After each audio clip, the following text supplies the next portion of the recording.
Gen 13 turns out to be a runaway hit for Image Comics. They start opening the door to other creators. Adam Hughes comes in and takes a crack at the Gen 13 team in one of the best Gen 13 comics of all time. Maybe.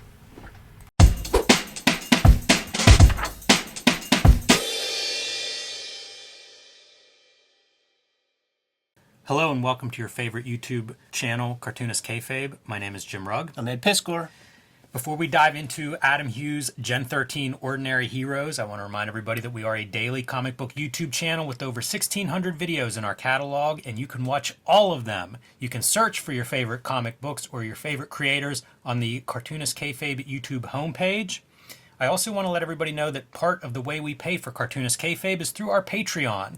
The Cartoonist Kayfabe Patreon has 3 different levels, including the top tier, the King Kayfaber level, which will give you access to all of our videos first, because you get to sit in on the recording session. If you see something that catches your eye and you want to add to your collection, you buy it before everybody else is looking for it, which means you get the best prices. And in some cases, these things are limited and hard to find and completely disappear. So it'll pay for itself if you get the right book. And check out our Patreon. There's a link under this video and see which tier suits you best. So Ed, we are looking at Gen 13 Ordinary Heroes. Gen 13, kind of a breakout hit, I think, for Image Comics, especially for Jim Lee's corner of Image Comics in the early 90s. We've looked at some of the Gen 13 comics, such as the #1 miniseries and the #1 ongoing series, some of the crossover issues. Very popular comic book for Image. When we look at Wizard's top 100 listing, it is frequently Spawn and Gen 13 as the top Image comic books. So what do? You do more Gen 13 comic books. This is a commercial medium. Eventually they would have Gen 13 bootleg, where they would have like almost like Legends of the Dark Knight Batman, where a different creative team would come in and tell a couple of issue stories, some A-list creators in there. But before they do the bootleg, Adam Hughes gets to come in and do a 2-issue miniseries here, Ordinary Heroes. I think it's the first story that Adam Hughes writes, but he also pencils this one, and that's what we're all here for, is his artwork. You know, by this point, pretty well-known artist, would go on to become known for his good girl art and his cover art. But at this point, I think he had a pretty good reputation of drawing pretty girls and drawing pretty comics. So this was a big deal at the time. Heck of a draftsman. And heck of a hand at writing, too, man. I had a lot of joy reading this comic. And there are subtle things that he does with the art that is very, very noteworthy. And I'm excited to jump right in, Jimmy. All right. Well, without further ado, I can throw out maybe my biggest complaint of this series, and that's the color. Sure. And you can see it on this cover. You can see it on both covers to some extent, but it feels like this is the still early days of digital color. So what you end up with are CMYs mixed with black. And it ends up on the page as being brown and muddy and dark and gray. Yeah, it's too bad. And it's a bummer because the artwork is really sharp, as we're going to show off. It's true. And I, you know, he does so much Photoshop stuff now, you know, with flares and all that kind of stuff, that I'm less interested in it. I'm a pen and ink guy. So with a comic like this, I want to see that pen and ink is in glorious fashion. And when we start off, dude, that's a good image. That's a compelling image. And you could see that he is a classic illustrator. He's thinking about light source. There's nothing that is not considered when you look at these images, man. Yeah, and should say Mark Farmer doing your inking, so you get this pretty nice cross-hatching and feathering on these lines. Like, it seems like a good team. Yeah, it's real close. Like, I would bet you that the pencils are razor tight, man. Like, Farmer is not adding any jazz to what Adam Hughes is putting down. Somebody is adding some jazz, and you mentioned Photoshop, and that's what we see here, which was pretty early. You know, I feel like before people started using Photoshop effects for things like background, you know, treated a little bit differently. I didn't catch this on the reading until I opened the page right now. Pretty subtle for a Photoshop effect, and I think it works well. It really makes created some good depth. Caitlin pop. And one of the things that we came across in Gen 13 miniseries #1 is whenever our main character becomes giant size, kind of awkward. Maybe didn't sell it right away. This one does. Very tiny head on top of a large body. Yeah, super skinny frame. His anatomical details are so subtle. He's very, very strong at that. And with this 2-page spread, you feel a little bit like Death of Superman vibe. You know, a little Lois Lane, a little Superman right there. Yeah, I could see that. It just bums me out again. Like, this is where right away you see the muted color palette on all this. And it's like the drawing's really strong, but those dark colors do kind of hide some of the details in the artwork. This is a Watchmen reference right there. Pale Rider. That's the one of the bands in Watchmen. The fox is weird. Not sure what that's a reference for in the mid '90s. I think this is '96 maybe. Man, the drawing though, and we go right into flashbacks. So kind of a interesting way to open a story, right? One of our main characters looks like they're dead in the post battle, and we're not going to get any satisfaction or any answers on that yet. We're going to go back and see how we got to that point. And just kind of a classic story structure. Sure, from the first 2 pages, there's 2 splashes or whatever, the double page spread, tongue in cheek. Superhero imagery. This next little sequence, it's a comic strip. You know, he can deal in humor with the best of them. It's really strong. If this is the first comic he wrote, I'm very surprised because he has the storytelling chops. He has the beats down. He has playful line art. Yeah, there's a lot to recommend here. I remember making a big deal about some Art Adam comics where we'd see like a detailed room, and I feel like pretty good detail in our college flashback to the dorm room. There's good character here. You know, she was a nerd, and she was ignored by the bro jock Tank. dude. Tad, Tank. A little bit of your humor there that is coming up. Hey, you know what's weird before we move on? We have lettering here that looks like it's centered, but it's not quite centered. And then we have more of that lettering that, again, almost centered, but just we'll say 3/16 of an inch off. Even the A in Need a Hand is so bizarre. Like, you're doing digital lettering, you're centering it, but not quite centered. That's interesting. Is it digital?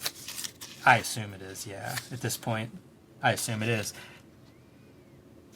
Maybe if it's not, that would explain it, but, you know, it's certainly photoshopped at some point. And you could nudge it. Just grab those letters and put them in the center. I think we're seeing Jimmy's OCD on display here. You know what? Yes, we are. But the thing that's always the worst, like if you're going to do something, some kind of an alignment thing, and it's just a little bit off, that's the problem. Right. You know, like if you want something to be off center, you kind of have to do a little extra step off center because otherwise it just looks weirdly balanced. Right. And whenever you have 2 parallel lines where you can clearly see the amount of space on either side, it's much too obvious that it's not quite centered. Right. And then you go, well, what were we going for there? Yeah. Because these are left justified, so maybe we're left justifying captions.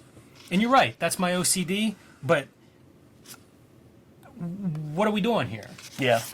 The more domestic sequences, it makes me think of Frank Cho's Liberty Meadows comic strip. Yeah, I thought that at times. I think part of it's the clean line, and I think part of it's the beautiful women. Yeah, and the facial expressions, the sort of beats, the humor beats, feel very similar. How great is that for a composition? You know, you have your other character in the crook of the arm. Pretty sharp. Not easy to do. There have been several times where I was in my mind's eye when I was putting a page together. I'm like, okay, I'm gonna do that. I'm gonna frame somebody in there, but you have to cheat a little bit. And it doesn't look like he did any cheating there. No, it looks really good. Also, by the way, you know what one of the requirements is? Form-fitted clothing. Because like once you have like a suit coming down, a suit jacket or something, now you cut off a lot of space. These backgrounds, like they're here, you know, it feels like you're not cheating anywhere, but they're very simple, and I think that's something that people could take. Sure. Because sometimes you'll just see like no background, and it's like, there's not a lot of drawing here, but it really gives it a sense of being grounded. Yeah, and the great comic strips can do that kind of thing. The other thing that he does great is she looks like a powerhouse. Yeah, she's got some girthy arms, still beautiful. Yes. I think that's a kink of his, because like his Wonder Woman's like has a big strong arm. Good fashion. You know, I remember chicks wearing like kind of chino pants, man, with like a suspender like that. So he's observant of that kind of stuff. We would see this in Jason Pearson art at the time, like I'm thinking Body Bags, these kinds of pants, and they were all part of the same studio in Atlanta, I believe, for a while. Gaijin Studios. So here's the beats, right? It's like this guy keeps bloviating, and she's like, you know what, maybe you can help me a little bit, and has something super heavy in her footlocker. This dude just can't hack it. I love seeing comics language. good stuff. On the page before that, there was like a nerd kind of swooning. Yes. With the hearts and shit. And, dude, it's comics language. Use it. These lines, use them. Yeah, I'm a big fan of that as well. And the back pain stuff is pretty good. And then us really selling you, right? Like, so he's clearly in distress. And she's just chilling, dude. Like, because, like, you just know that holding it like that, it's got to be tough. But what's cool is when she gets it onto if you flip the page. Well, you know what? One note: look at the hair, because there's a jet coming, and I remember looking at the Michael Golden Avengers annual where it was like really cool to show the physics of that. Yeah, and the way Golden did it was with the trees, Yes. by bending the trees like that. Hair to me is really hard to do this kind of stuff, like hair being sucked up or blown in a certain way. Really cool. And he builds to it, right? Because like it's a fall day, so like he has the environment, he has the weather kind of happening, which is a great touch. It really roots a story in a time and place. And then, so we already have the fall happening. So when the jet, when the wind starts blowing, you could get more leaves and things into the image. Really like the fall color palette. Some of the figures are dark, but I like the orange skies and stuff. That feels good. I think that's Jim Lee. Yeah, I think you're right. With what looks like a dislocated jaw. Right. Because Jim Lee would like let his hair do that. I don't understand the choice to not have them in the black silhouette as foreground characters. That's confusing to me. Yeah, I do wonder if that's the colorist taking liberties. The way that Mark Farmer's inking this stuff, which is the way Adam Hughes inks this stuff, is very bold outlines with thins on the inside. Mm-hmm. He does this thing with, I think her name's Rainmaker, with her face, where he's really able to kind of push the Native American profile. Interesting. I was going to do a Sin City Marv reference, because we're going to see that profile and there's like no indentation around the eyes, like above the nose. Yeah, you'll see. It's distinct. Yeah, he can separate the faces of these various girls, and you'll see him do that well. This video is brought to you by the comics that we make. Ed Piskor's Switchblade Shorties is now running as a daily comic strip on Instagram, Webtoons, Facebook, wherever you find your comics. Look for Switchblade Shorties. Ed also has Hip Hop Family Tree, the Omnibus, out in stores everywhere now, collecting all of the Hip Hop Family Tree strips, along with 150 extra pages, and available in diminishing quantities. So pick that one up if you haven't added it to your shelf. The next Red Room collection, Crypto Killers, is now out in stores. Completely self-contained, so if you haven't read Red Room before, Crypto Killers, perfect place to start. And X-Men Grand Design, the trilogy trade paperback, collecting all of the X-Men Grand Design in one trade paperback volume. My Grand Design, Hulk Grand Design, is coming to the trade paperback format, and you can pre-order this one now. The Hulk Grand Design Treasury, out of print, so if your store still has a copy and you don't, pick it up. But if you missed it, there's a trade paperback coming. I've been self-publishing lately. True Crime Funnies, my nonfiction collection, BW, celebrating the black and white indie comics of the 80s and 90s, and the 1986 zine, celebrating the greatest year in comics history, are available at jimrugg.com or patreon.com/jimrugg. And my latest books, Street Angel Princess of Poverty and Street Angel Deadliest Girl Alive, collecting all of my Homeless Ninja on a Skateboard superhero comics in 2 handsome volumes from Image Comics. And now back to our video. A lot of tech on this, the inside the cockpit of this plane. That is a lot of drawing that I think could be a pain in the ass. Now granted it doesn't have to be accurate to something, but it's still a lot of detail that you're putting in a three-dimensional way. Totally. And what's crazy is it does still feel solid, so I think he's probably definitely really looking at something. And this is that era of comics making, and certainly that Wildstorm era type bullshit, where like straight edges are applied to everything and circle templates to get it 100% kind of mechanically sound. I think that works well against organic, like arms and muscles. Hey, one last note on this arm. Reminds me a lot of Dave Stevens on the rendering of just this arm. There'll be a few other places where it's like, oh yeah, you can see a little Dave Stevens here or there, but those guys are all the same school, man. Time. They're all the same school. Yeah, I think they're all looking probably at the same people. This is a crazy tangent right here, because like it's 2 separate panels, and oh yeah, and this costume right here, it makes it look like a gimpy ass arm going into this other section of the background because he's doing the Frank King thing. But in this panel, her arm is over here, kind of pulling her draws down, and we're selling you on the subtleness of her lesbianism, which was like a big deal. This is Howard Stern Miss America having lesbians on the show was such a controversial thing. So to like have like a lesbian character was that was like newsworthy back then. See, you see the brow. Yeah, you can see it The really Native well American there. five. You know, I guess they're called the Commanders now, right? But like they weren't always called that, and that don't look too far from that logo. Yeah, it's funny. Some neat little ink lines here from Mark Farmer on the edges of this building. You know, the texture of the brick. It's an uneven line, very nice. And I also like the page layouts. You know, this could be a very simple 6-panel grid, but just little things. You know, a round panel, some overlap in the panels. Little Outland vibe right there, man. A little Steranko. Yeah, strong at the spotting of the blacks. So here we go. This is what I thought was going to be a problem for me, because we're going to get several of these pages where Adam Hughes, you know, new writer, is going to flex the fingers on the typewriter. I got to tell you, I don't have any complaints about it. No. It's from a point of view, so it's not just like stultifying like Stan Lee captions where it's just explaining the stuff that we're seeing. It's a little bit purple, but not to the point of being like, okay, enough, let's move on. Yeah, and you could even make that argument that she's a kid, you know, and talking in hyperbolic terms. There's a lot of the story exposition does come in this format, Right. but again, it is what it is. Another one of those Photoshop formats of let's blur out the background a little bit. They would do this a lot, like Liquid, the colorist for Joe Madureira, would do this whenever, you know, Rogue is taken off or Storm is flying around. Unmistakable Clint Eastwood as Lynch, and we'll see some very, very clear versions of that. The way he builds the figure there, just incredible. Like this was an era where like the boots were like puffier. You know, people were drawing more puffy feet. Humberto Ramos comes to mind. Yeah, there's a lot of engineering on that shoe. Makes me wonder if Adam Hughes is sneakerhead, because it's a lot of detail on a shoe. Like, I mean, just like cheap like Hills winter boots would kind of like look like that. This is a really impressive to me. It's a low angle inside of that airplane, so now you're drawing all your tech with that 3-point perspective. Lots of hard stuff there. A little bit of a tangent here with our Rainmaker kind going of twisted into the body. up. Grunge is making fart sounds with his armpit, which I can't imagine drawing. If a writer gave me that in a script, I'd be very mad at them. You know what's so funny, dude, is I think about certain things in your comics. I think about that one, like the goth issue of Street Angel, where there's stuff carved into a guy's dead body and they're twisting the character around so they can read it all. Like, that's hard. I couldn't imagine drawing that. That's the benefit of writing and drawing it yourself, because you kind of can picture it in your head, right? I'm sure this is something that Adam Hughes is like, oh yeah, this would be something for Grunge to do in the background. Just, you could tell, like, the underdrawing. He really kind of understands what all the stuff is going on underneath that skin. Yeah, there's a lot of body language kind of moments too. You know, like here's Caitlin Mad leaning up against the wall there.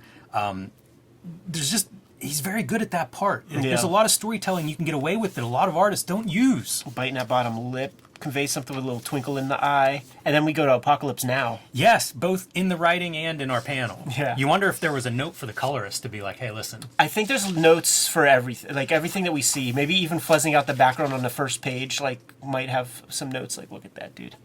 So they encounter these black hammers, I think they're called. It's part of that, I don't know, the IO, the mysterious government groups that permeate Wildstorm. They presumably shoot this experimental jet to pieces. We don't see that, but we see the aftermath of like the kids falling to the city. And because he's so interested in the figure, this is very static. Mm-hmm. It looks just like a snapshot. Like, it doesn't, there's no conveyance of motion, really. Even the hair barely sells it. I don't know how you solve that. I don't know exactly what that is, because the characters are all twisted up in the right ways and stuff, but none of it feels... You know what it is? Okay, here's what I figured it out.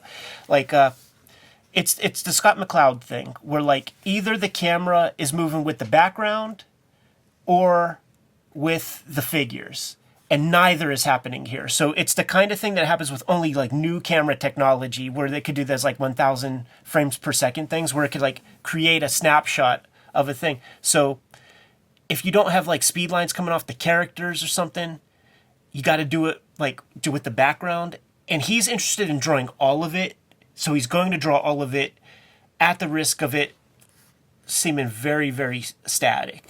Yeah, I look at like this we've got basically a grid here. Yeah. And the last panel is now diagonal because stuff's going wrong. I would have extended that to all of these word balloons. Would have been an easy way to add chaos. I think so. And to lack like a baseline. And to have kind of no background there, like that image conveys some movement. Yeah. But this doesn't. It looks like a party. You know, she's almost smiling. I like the red for your color inside of the ship. Sure. Reminds me of Predator heading in.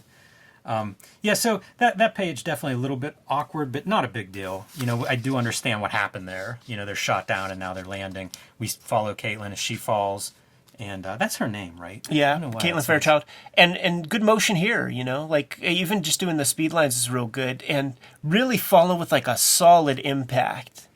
Yeah, that looks uncomfortable. Mm-hmm. And that's what it's supposed to be if you read the story.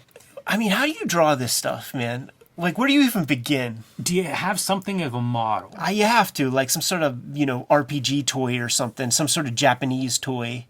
Some of this stuff, so this is some sort of mech stepping on her, and then her picking it up, pretty good. She's doing the... You lose a little bit in the color because this is all dark gray. Yeah. But if you just focus on that panel, like, it's pretty cool drawing. She looks like she's straining. It looks like a gigantic metal foot. Yeah, that's the cool thing. Like, even with the foot locker, she, you know, wasn't easy to her, but that's certainly, you know, his Ditko homage. Interesting. All done in think one about that, page. but yeah, for sure.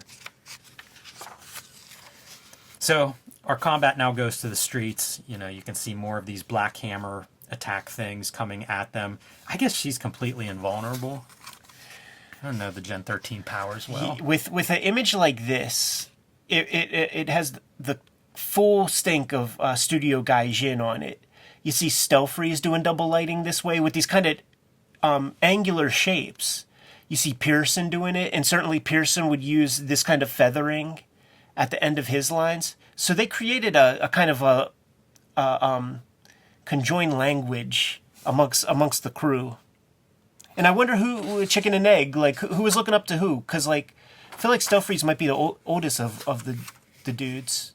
Yeah, it is interesting because there's so much overlap style-wise with that group. You wonder, like, how does that happen? Just, you know, like, they're all doing their own thing, and then once you're in the same room, right, stuff permeates around. Right. Yeah, I don't know exactly how that works. But here we are at the end of the issue, and the creature makes its appearance. So a lot of setup to get to this point. Yeah. But, again, it did not seem like I should like this comic based on certain things like that. A whole issue of setup, for example. But I did enjoy reading it. So. Yeah, me too, man. Here's a note. February 1996 is issue number 1. Issue number 2, and we'll just skip to the end here, July 1996. So I mentioned that, you know, 6 months of passage between first and second issue and 1996. This is 4 years into Image. So, you know, the shipping late kind of thing is behind them for the most part by this point. So it's surprising to me that you've got 6 month gap on a 2-issue miniseries. Notoriously slow guy, which, you know, that's why he's getting King's Ransom to just kind of do covers because, you know, clearly the drawing is the thing for him. It's not really the comics making so much. So I think, you know, that stuff just took so much. You can't do this quickly. No, for sure. But you can wait until you have 2 issues done to solicit. Mm-hmm. So I wonder about that if something weird happened. You know, you look at the line art, and it's like, that looks like it's built for double lighting. There's clearly a space on the underside of the arm and on the top, and neither one of them is hit with that color. And opportunity missed, because it's there. Yeah. It's in the line art. Yeah, he built it for you. This is our creature, and I was underwhelmed. If I were going to criticize something, it would probably be the creature design. It's basically the Blob, which I'm cool with. That's a movie that I love, so that's a great villain, but a little bit underwhelming, and some of it could be the color as well, you know? This is, storytelling is pretty whacked out. It doesn't make sense. Like, that's Caitlin, and she could jump, or she got tossed up in the air. Like, I don't understand what's happening right there. Yeah, it's a hard jump. Those 2 images don't quite seem to... We're missing something. Right, and it's that thing where you're not establishing anything. So, like, she's immediately hugging her. So we just have to assume that, you know, she's one of them. There's a lot of storytelling stuff where he's getting into the drawing and not thinking about like storytelling as much.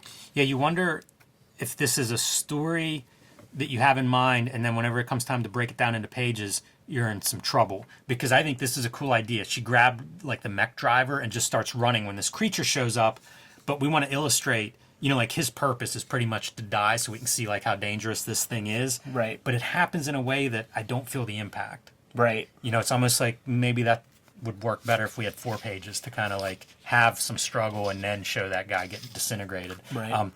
Throw up expression. With a sphincter mouth. Throw up. Yeah. Good green. Pretty gross. You see a lot of expressions in this comic that you're not going to see in other comics. My tongue tastes like a toilet brush. That's the comment, the smart-ass comment is always, when did you taste the toilet brush? So the team's back together. Really didn't see the team in issue 1 after they break up. Who knows how they get there. And we also have one of the Black Hammer pilots that's going to be part of their group. And does not... Between her and John Lynch, who both know more about this than the Gen 13 team, and neither one of them wants to tell the kids anything. Right. I don't know if that's annoying or good characterization. A lot of cool lighting, and I bet a lot of this is referenced somehow. Has to be. Possibly with fellow studio mates, like let me hit you with a couple lights, or maybe they have some models and things like that they can throw light on. Sigourney Weaver still from Alien or something. Morgue Files, yeah. Yeah, all the tricks, whatever trick you can do. I like this reflection in the visor of the pilot. That's pretty cool. The booty shot. Or I guess, no, that's in front of you. And we're kind of covering ground, so again, a lot of text. Yeah, the town is under a quarantine. The power shuts off at night. There's something going on here. It's X-Files. Right. It's an X-Files story. That's a fun panel. I don't know if those are shadows or foreground of the two characters in extreme foreground compared to the rest of the team. Right. But why not? Like, you're talking heads, a lot of talking. Got to try to figure out ways to make this interesting. So Lynch is back, banged up, but they find him. I mean, unmistakable Clint Eastwood. Yeah, with, again, deluxe attention to your shoes. Got buckles and straps all over those things. It's so funny. It's almost the equal and opposite force to the Rob Liefeld not drawing feet. It's true. I'm going to show you how good of an artist I am. I'm going to draw the hell out of these feet. And it's that Wing of Dudes, because Travis Charest has interesting boots, and like everybody. This feels like his legs to me, Travis Charest. Yeah, and like a part of that is no heel, like almost kind of going straight down and not having too much of a heel. Boy, sometimes Lynch looks exactly like Clint Eastwood. Oh, he's totally pulling from exact stuff. He just puts some mutton chops on them. I like this page layout of having like your big face start and your big face end. It's kind of neat. And we're establishing that the monster, it's a baby, and they explain how, this baby is from Gen 12. It's, it could eat a horse, but like what happens, when it grows up, it could cover half the earth or something. So we have to sequester it, harness it for power, see what we can do with it. And the disagreement between Lynch and Ivana is Lynch wants to destroy the baby and Ivana wants to keep the baby. Right. And we saw they were warring people in the first issue of the miniseries. So that's the push-pull of that group. It's incredible to think like your hero wants to destroy the baby. Right. That's, Raskolnikov from Crime and Punishment or whatever. So we finally do get that backstory, and now the Gen 13 kids, well, they're going to go on their own. They're not happy with everybody lying to them all the time, and they're going to go treat this baby with kindness and see if that makes a difference.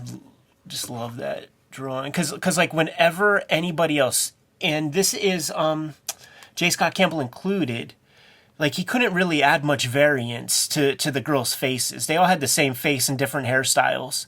So to see him really play up the ethnicity and stuff, I think is a strong touch. Where Hughes falls short is that they all have the same bust size and body types, when J. Scott Campbell was able to give like a more modest body type to Freefall, and then kind of like, play around with different bodies. Still strong, still athletic, still various levels of boob size and stuff. There's another Gaijin Studios fella, man. Rest in peace, Jason Pearson, man.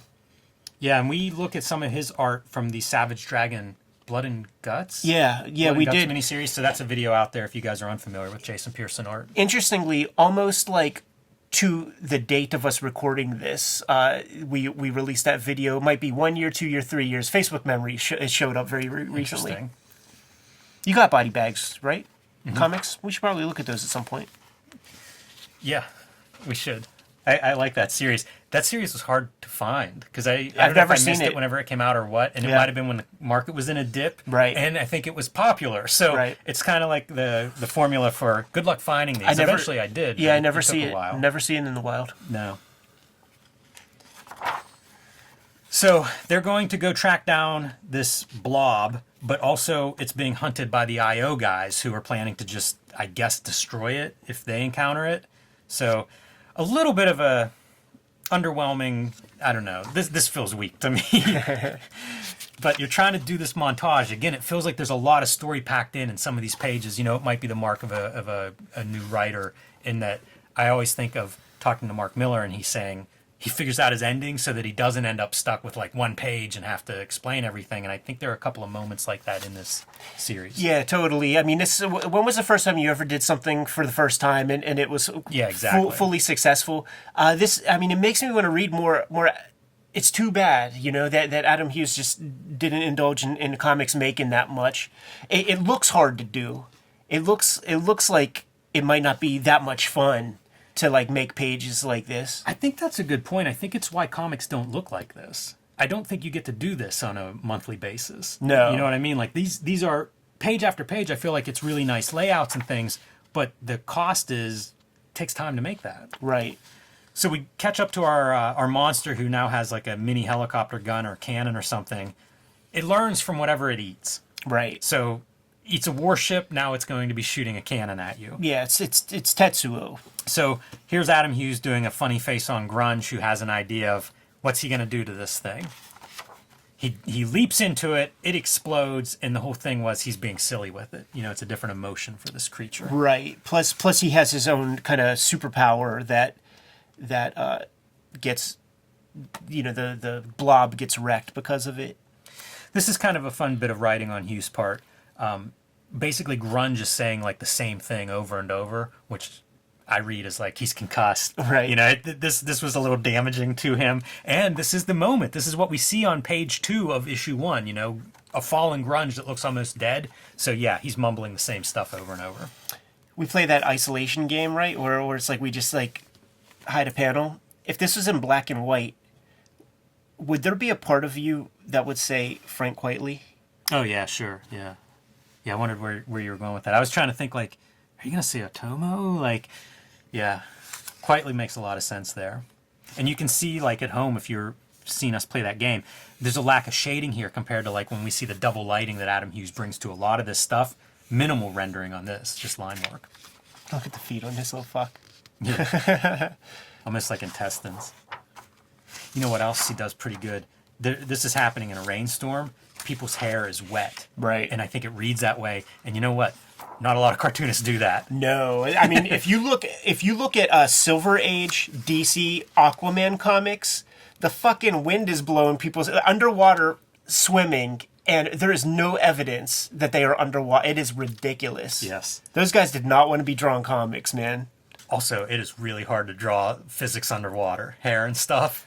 You gotta try. You do. You should try. You should try. All right.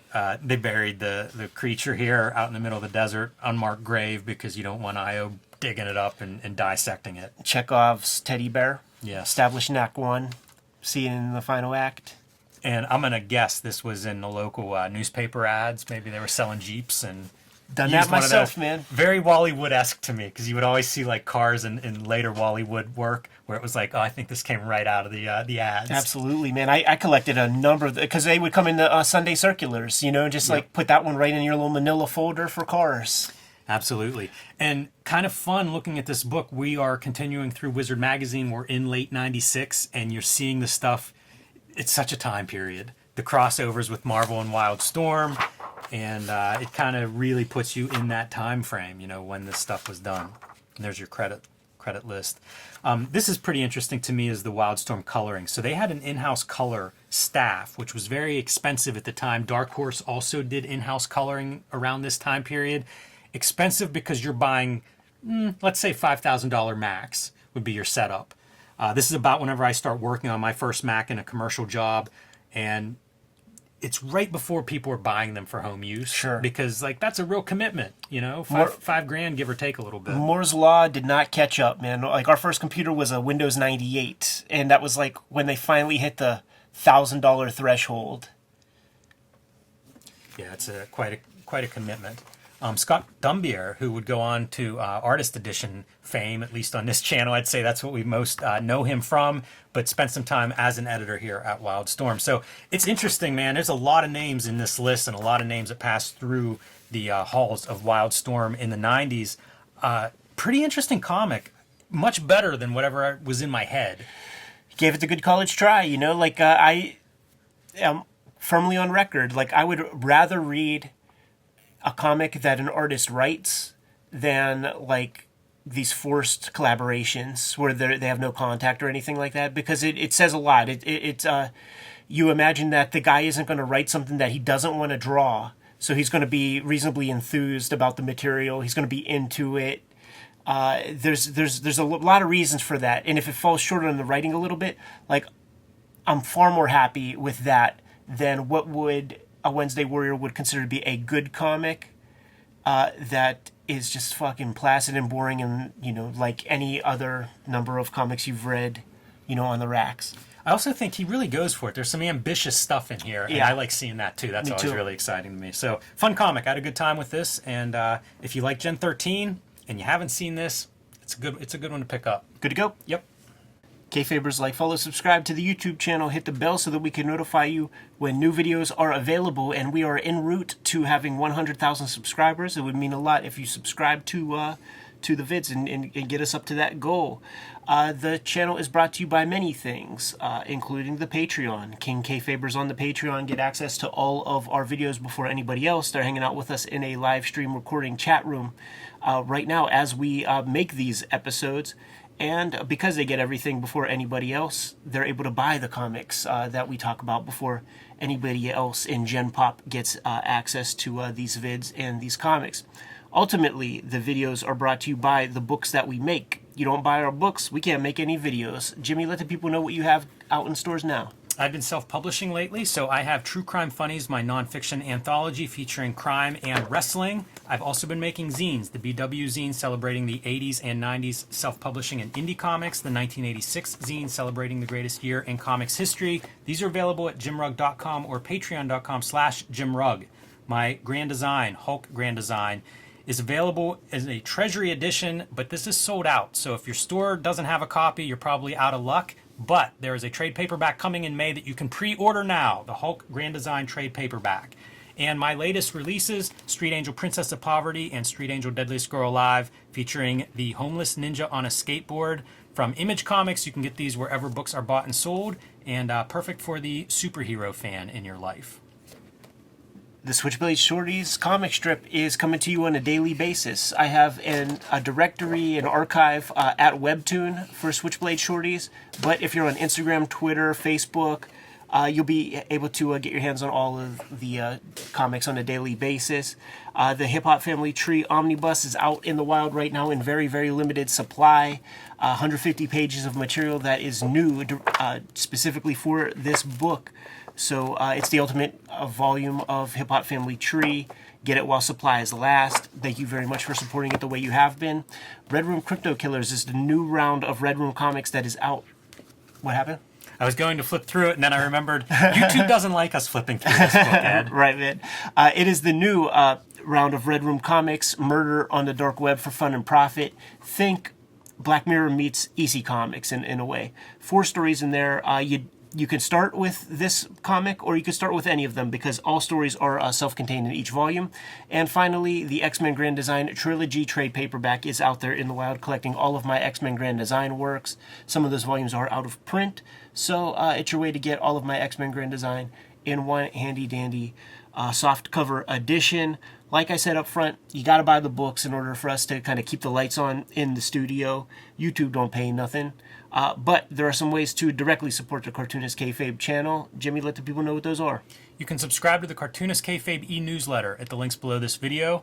You can also buy Cartoonist Kayfabe t-shirts, merchandise, mugs, hats, stickers, and more at our spread shop. That link is also under this video. All good ways to support the channel. Give them those final marching orders, Jimmy, and we'll be on our way. Read more comics.